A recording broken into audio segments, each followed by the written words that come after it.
The music provided for this episode of the Tom Retro Chronicle is brought to you by the song called Nine from the artist called Minimal Art. To check out more PodSafe music, check out dig.ccmixter.org. A 1, a 2, a 3, 4, 5. It is the Tom Retro Chronicle with your host called Tom Retro. Looking good, baby! Tom Retro is also known as the Retro Guy and has a very interesting angle on things like sports, music, movies, books, and pretty much mostly life. He has a WordPress account, a very funny Twitter account, and overall a very interesting guy. Yeah. And also has very interesting interviews like me, Arnold Schwarzenegger, yeah. So let's head it to our very own very special host called Tom Retro. I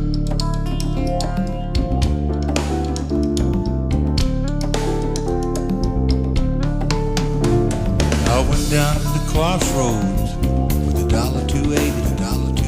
I would have killed, yeah, I was itching to jump. Gave it all. And welcome to the Tom Retro Chronicle. This is indeed the Tom Retro Chronicle, back for another week of talking about sports, music, movies, and such and whatnot. And this is episode 13, and this is the Tom Retro Chronicle, and I am Tom Retro. And pretty interesting week in the NFL. Week 12, or actually week, I believe it was week 13. I think it was. No, maybe it was week 13 or something like that. But anyway, gonna be talking about. Oh, it's week 14. Pardon me. Well, I got some interesting stuff to talk about in this episode. I'm going to recap the Week 14 that was in the NFL, and then discuss a little bit go into some Alma Mater tales with, which I haven't done for quite a few months.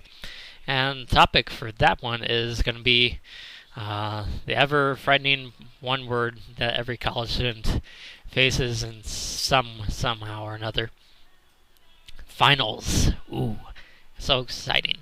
So exciting stuff. So, my college is about to do their finals this week, so luckily I don't have to do it anymore. So, ha ha.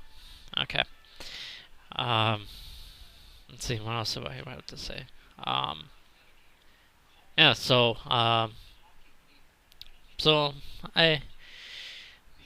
far the job at Herberger's is, it's not that bad. It's pretty good, I suppose. I mean, I get $8 an hour. It's pretty good money for something like that. But it's something to get me by for once. I try to find something in radio or something like that.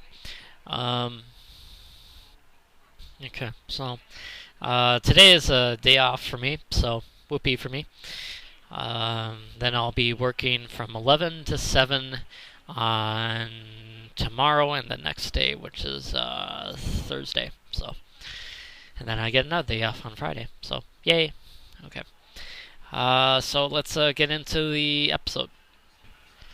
Alright, so Week 14 is in the books, and there are only 3 more weeks left in the season to talk about football. Shockingly, I know. Okay. So, pretty much started off with the Thursday night game with the Broncos going into Oakland and beating up the Raiders. And this one was not even this one wasn't even close. It was the Broncos won it by 13 points by a score of 26-13. Peyton Manning had threw 36 passes, 26 of them were completions, and he threw for 310 yards. Noshawn Moreno had a pretty good day. He had 32 rushes for 119 yards, while Carson Palmer threw 30 passes, 19 of them were completions, so about almost two-thirds of the passes he threw were completions.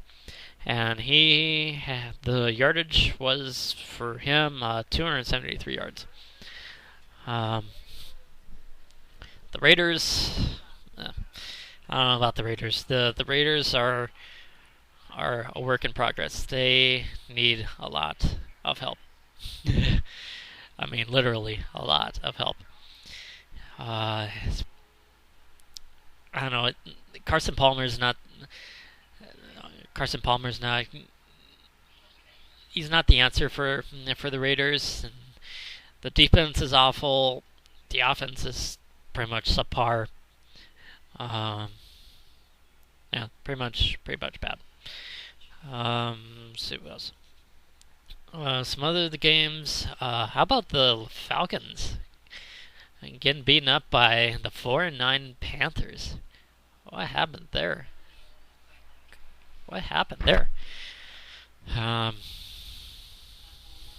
This is absolutely mind-boggling how the Falcons are. They play good. They play against good teams, but when they face off against a bad team, they always somehow, I don't know what's the word, sleepwalk. They sleepwalk. I mean, come on.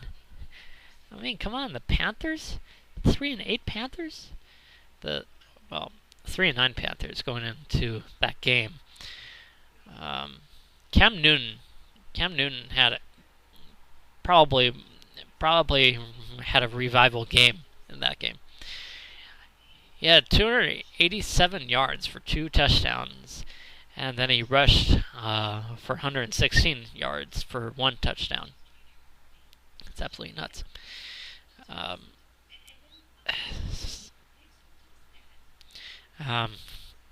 If you had Greg Gano, who's the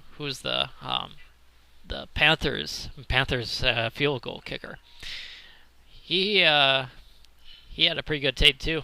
He was 3 for 3 for field goals, and then he was 3 for 3 in extra points, which so about 30 of those, 30 of the total points, 12 of them were Gano's. So pretty cool stat to think about there. Let's see. Well, Matt Ryan had a pretty good day as well. He had 2 touchdowns for 1 interception, and somehow or another, I hope this game will wake up the Falcons and realize that they are on cruise control, and that they need to wake up and think about what's happening right now. So, in terms of the division, even though most of the division lost, the Buccaneers lost to the Falcons, or the Eagles, excuse me. The Eagles of all teams. And that game was a pretty close one. It was actually a pretty good one too. Well, if you're a Buccaneers fan, you have to be shaking your head from after Josh Freeman's performance in that one. 14 for 34 passes for 189 yards. And Doug Martin had a pretty good game as well. He had 28 rushes for 128 yards. And Nick Foles, good lord, 32 completions out of 51 passes thrown for 381 yards. Impressive stuff there. He was also the leading rusher for the Eagles in that game. Impressive. Let's see what else. I won't even mention the Seattle Arizona game. That game was just awful from the get-go. Here's the stat line. Here's some of the stats for the Cardinals. For John Skelton, he had a 50% completion percentage, which he had 11 passes completed out of 22 for 74 yards. While William Powell had 5 rushes for 20 yards. It's just, you have to shake your head after that one, if you're a Cardinals fan.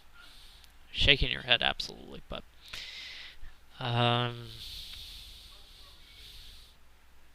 see what else.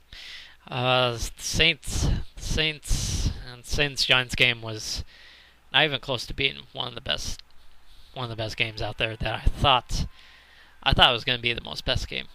But somehow or another, the Giants keep on rolling, and I believe for the first time since 1986 that the Giants scored 50 or more points in a game. Impressive stuff there. That final score in that one was the Saints 27, while the Giants was 52. Of course, Victor Cruz was the leading receiver for the Giants, 8 catches for 121 yards. Drew Brees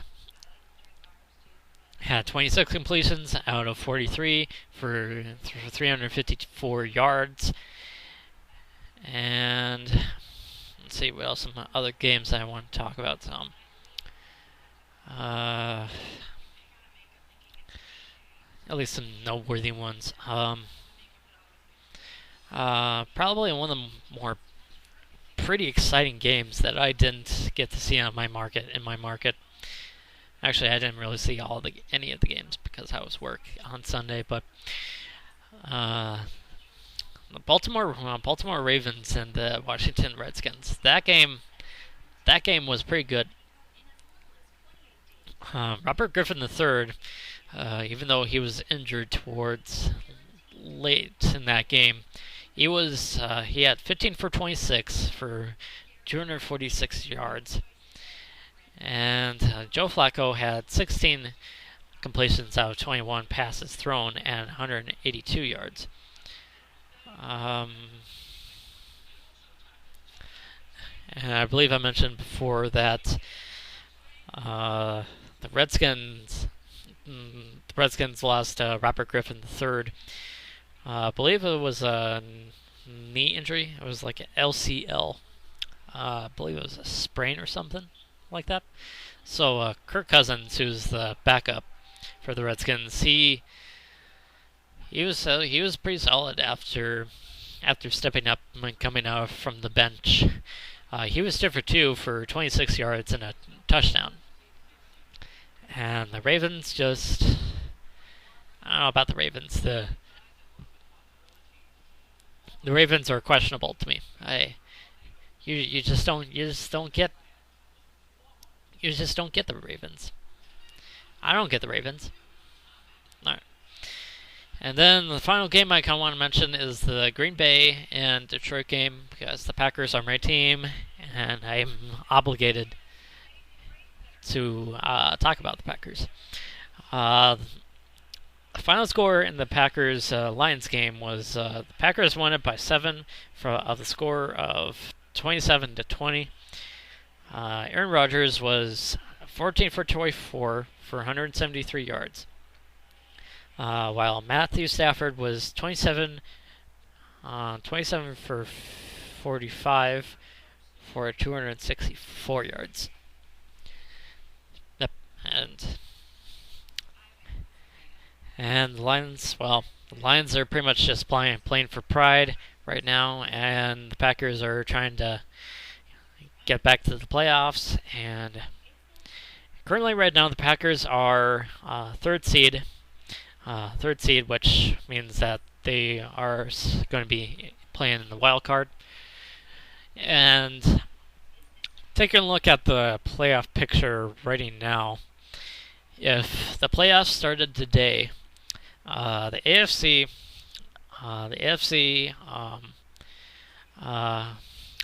the division, the wild card buys would be Houston, which has the number 1 seed, and then you have New England as the number 2 seed. And for the wild card matchups, you have number 6 Pittsburgh going to number 3 Denver, and then you have number 5 the Colts going to Baltimore to take on the Ravens. And for the NFC, the wild card buys, you have Atlanta with the number 1 seed, and then you have San Francisco with the number 2 seed. And then you have, for the wildcard matchups, you have number 6 Chicago going to Lambeau Field to take on the Packers. And then you have number 5 Seattle going to number 4 to the Meadowlands Stadium to take on the Giants. So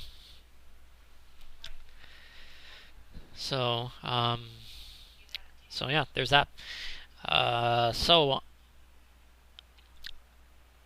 to the next topic, since I don't really have anything else to mention. Oh yeah, go Pack, go! Alright, well, as I mentioned before in the beginning of the podcast, it's going to be finals week. Finals week in my alma mater, MSUM.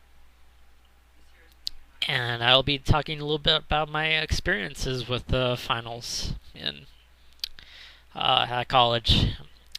Now, if you're listening to this and you're a high school student, you pretty much know what finals are.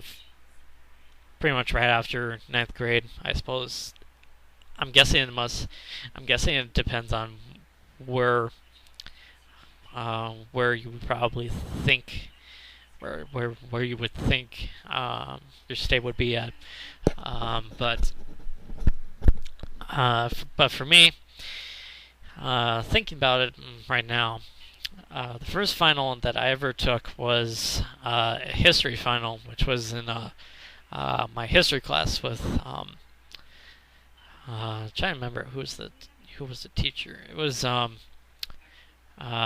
American history class on 8th grade, and the teacher was Mrs. Quidham. And now it's an interesting last name to spell, because it doesn't start with Q. It starts with a K V I T T. I was in a junior high, which is 7 through 9, and it wasn't until my senior year that the junior high that I was in transitioned to a middle school, which is 6 to 8. So once I got into 9th grade, it was. Once I got into 9th grade, pretty much once I could have had a. I'm trying to think about it. I believe I got an C in the chemistry one, and then I think I got a C in the physics one. But other than that, history, easy. Honestly, history is my best subject. And probably then the next one would be English, then science, and then math. Never was really that good at math, so especially up to beyond algebra. So I could get algebra pretty easily once you gave me about a good long while for me to understand it. But once I got into high school, finals for those were pretty much a piece of cake in terms of that. Um, I wasn't that good in math, so there were other options for me to take classes for me to graduate, which weren't the the algebra twos, the calculus, the geometry, um, trigonometry. It's just not. I'm not saying that. I'm not saying that I didn't. Well, actually, maybe I did. Maybe I didn't want to do it, but I'm not saying that. I mean, when I was the interest for me in high school was trying to be a graphic designer, which honestly didn't require that much math. I mean, it was uh, basically algebra, basically just algebra and such. So, to me, in that interest, it was just more of that. So, I didn't really worry about finals that much in high school. And pretty much from grade 10 to 12, it was pretty much easy, ace step. So, but once I got into college, the whole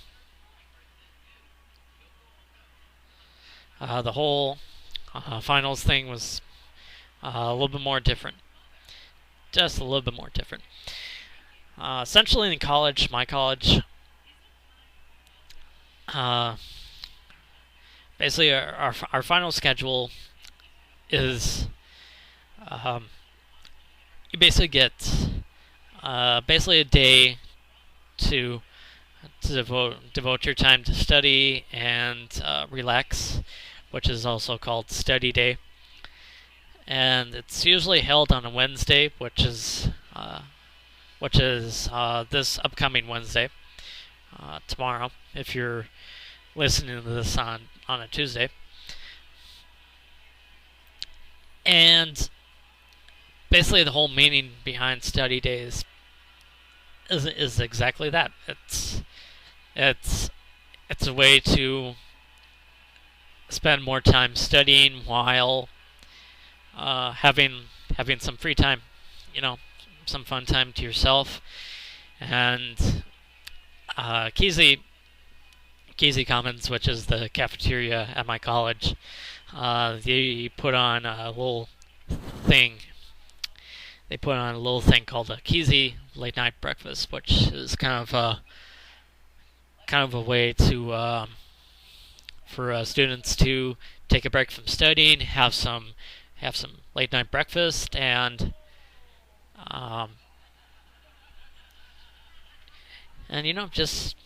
just to take some time out of your day and have some breakfast. And the last day, the last study day that I ever had, I was in a drawer.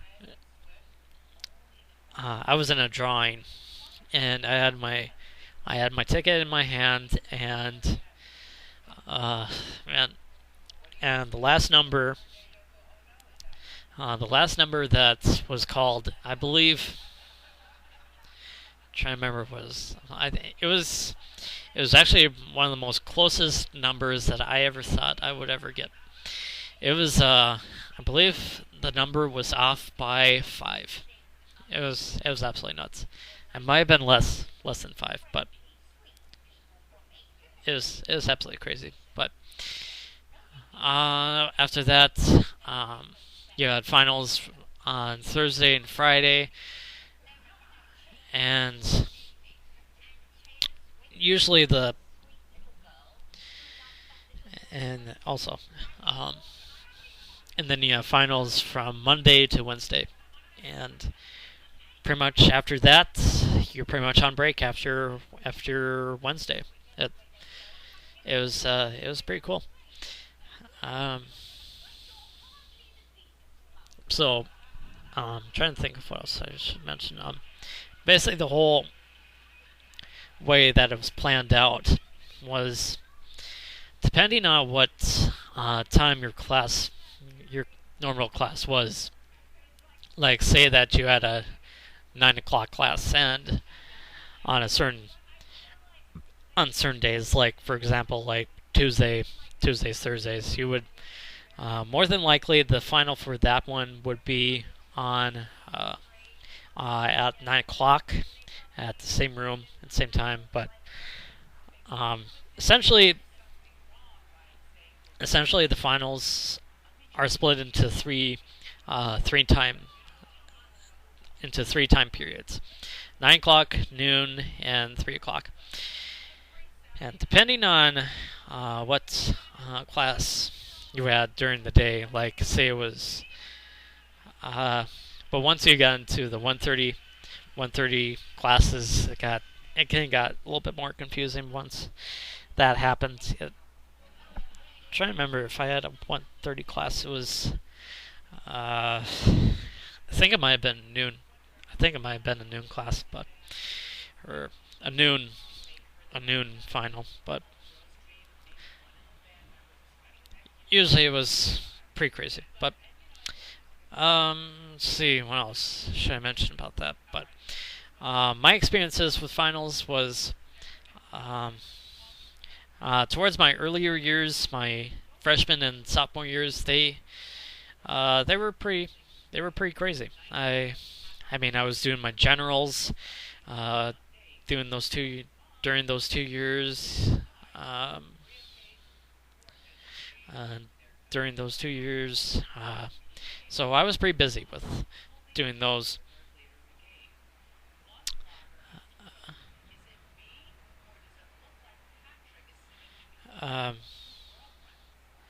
Let's see. And then towards my junior year, once I got into mass comm, which is a major that is not really known for having very big finals. I mean, for my major, my emphasis, which is broadcast journalism, it was honestly not really that much of a final. I mean, usually the final was like a project or something that we had to do for that class, and once we turned that in, that was the final. And sometimes, if the teacher was willing to do it, we had a pizza party, and it was pretty cool. Let's see what else. And then towards my senior and super senior years, is my final schedule is pretty light. Actually, maybe my senior year was probably the most lightest that I had in terms of final schedules. And pretty much my super senior year, I was taking other classes, just trying to meet the graduation requirement of credits total. And it was that last semester, as a college student, as a college undergrad, that was probably the most stressful time as a college student that I had to do in terms of finals. It was pretty crazy. But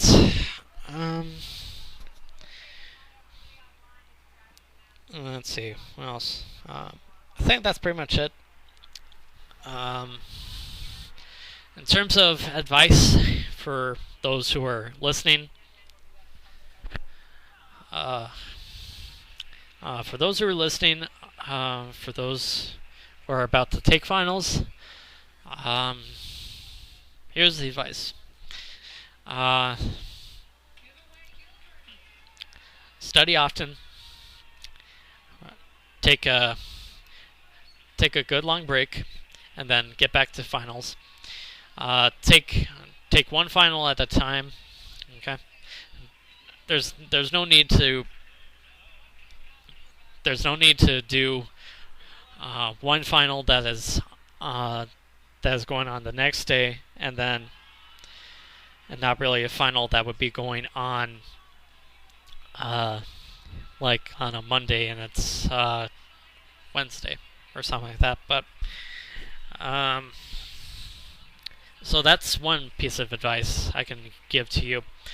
Let's see, I'm trying to think what else. If you're doing a paper for your final, be sure to turn it in by that day, by the final day. Okay. And don't stress out about that. I mean, if you're given a month's time just to work on it, do it. Do it. Start working on it right now. Okay. Don't put it off. Okay. A lot of college students put off a lot of final projects, a lot of final papers to the side, and then they realize, oh crap, I have to do this, and it's not really good. It's not really good for you to procrastinate on final papers. Okay. And the last final piece of advice I can give you is have fun. I mean, it's not necessarily what you're certainly thinking when studying for a final, but remember, a relaxed mind is a confident mind. It's gonna be good. You're gonna be fine. Okay. All right. So I believe this should be pretty much it for this episode of the Tom Richard Chronicle. For episode 13. I'm not sure if I'm going to be doing another episode this week, but I will be doing one certainly, I believe, next week. So stay tuned for that. So anyway, thank you for listening to the podcast, and I will see you all pretty soon. Peace out.